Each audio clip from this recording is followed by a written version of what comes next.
I shared previously that I trained for 10 months to hike double 14ers in Colorado in July of 2025. I created the plan to be somewhat long because I have asthma and I know that altitude affects me based on a couple of previous hikes that were not 14,000 feet but were definitely higher in elevation, and I experienced some symptoms. So I knew that I wanted to take my time. I wanted to start by building my cardiovascular base, strengthen my lungs, and then transition into hiking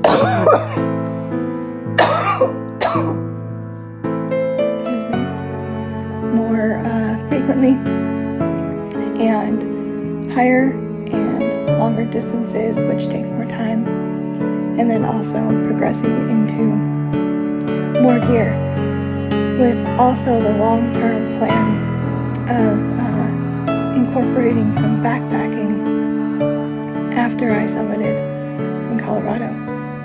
So with that in mind, I did the plan, and I did come into some roadblocks during my training, which is another reason why I'm glad that I did such a long training plan, because I did develop a couple of illnesses during my training, one of which was bronchitis, and that set me back a whole month. I couldn't train for a whole month. And that month that I couldn't train was pretty close to the time that I really needed to start really training. So, fast forward, I did it. I went to Colorado like I planned, and I summited Grays, and I attempted to summit Torrey's, but as I shared in a previous blog post, snow prevented me from summiting Torrey's. I knew my strengths, I knew my limits, and I decided to be safe, and I descended instead of going all the way up Torrey's. But this story right now is the story of the aftermath. So I'll back it up a little. We flew into Denver, which is a little over 5,000 feet. And then we rented a Jeep and we drove to Georgetown, Colorado, which is about 8,500 feet elevation. And we stayed there. And the following day, after we got into Colorado, my son and I, we hiked a nearby lake to Georgetown, and it gave us, I think it was like 1,100 feet of elevation gain for a total of, the highest elevation we got to was about 12,000 feet. And then we descended, we went back down to Georgetown to, the 8,500 feet. And then the day after that is when I went to Grays and Torrey's, which are both over 14,000 feet. Well, from the minute we got into Colorado, I noticed that I was more short of breath than usual, and that my hands were swelling, and that I had a headache. So I was managing my symptoms as best I could, drinking a lot of water, drinking electrolytes, elevating my hands, taking Tylenol for the headache. And I had done my research, and I had known that you're supposed to sleep low, hike high, sleep low, and that's part of how you try to acclimate as quickly as possible. So that was why. We went from Denver to Georgetown, hiked up a little bit, came back down, and then I did my hike. Well, as soon as I started my 14er hike, I knew I wasn't feeling my best. But that is what I was there to do.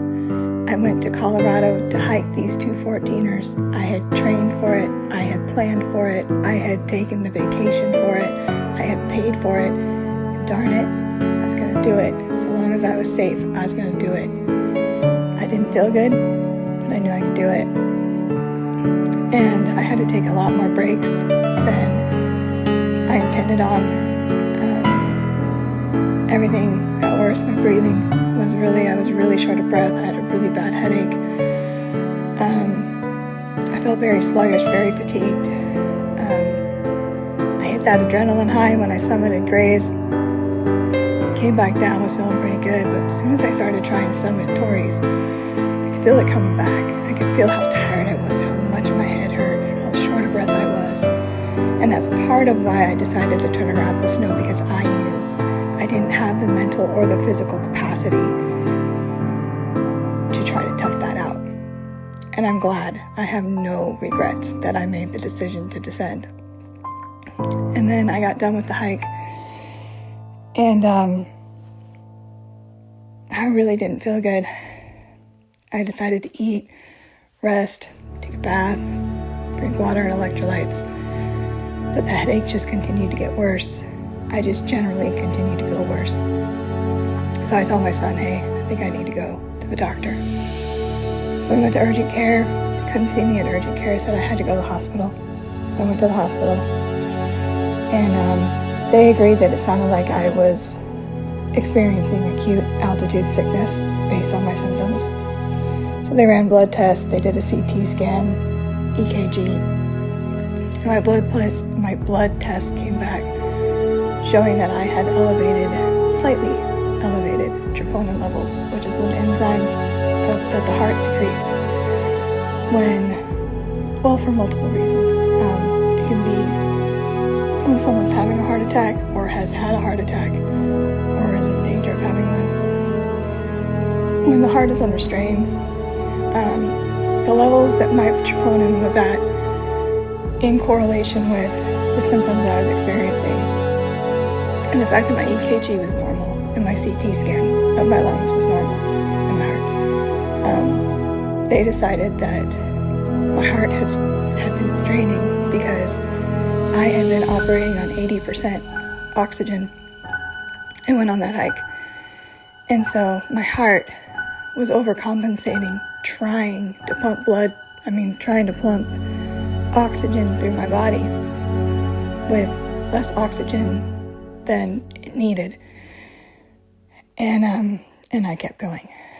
So they kept me in the hospital overnight for observation, treated my symptoms of altitude sickness, tried to calm down my lungs, put me on steroids for my lungs. And then they released me the next day and said it was safe for me to fly home at my usual schedule, which was the day after I got released from the hospital.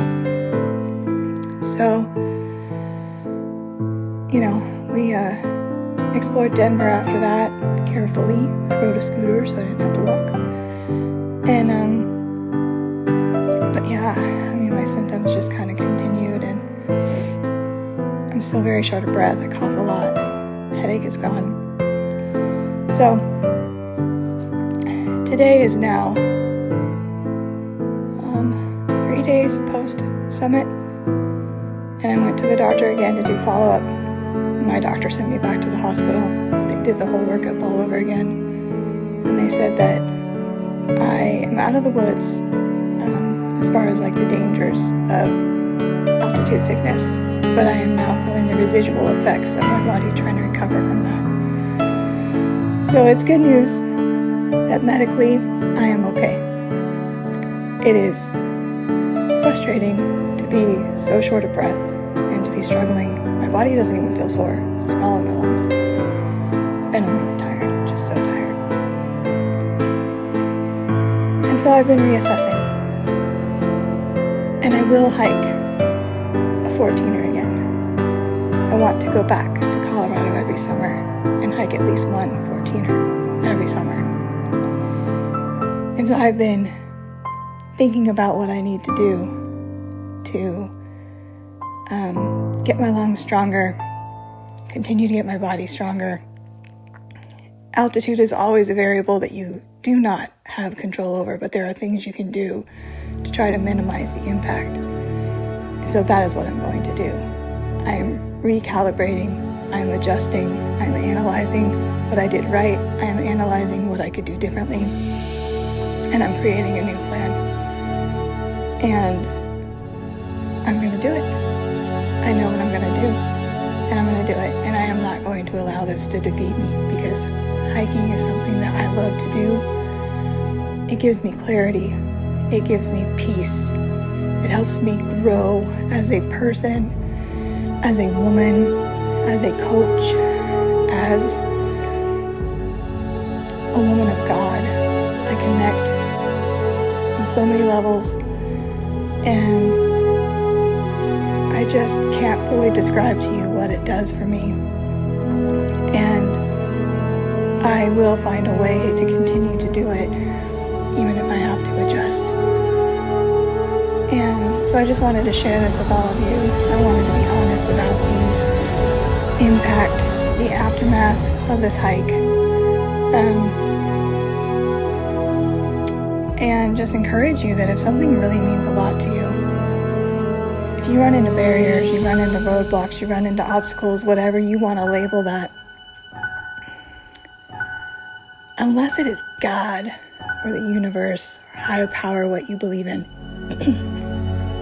telling you no, telling you to turn around, kind of like when I was going to summit Torrey's, and I felt like, no, it's not safe. You came here to do what you wanted to do. You accomplished it. Now it's time to turn around. And I listened. Unless you run into a moment like that, you don't give up. You adjust. You recalibrate. And you keep going. Don't let anybody, don't let anything stop you except for a higher power that's got a higher wisdom than you do. And that's how we rise.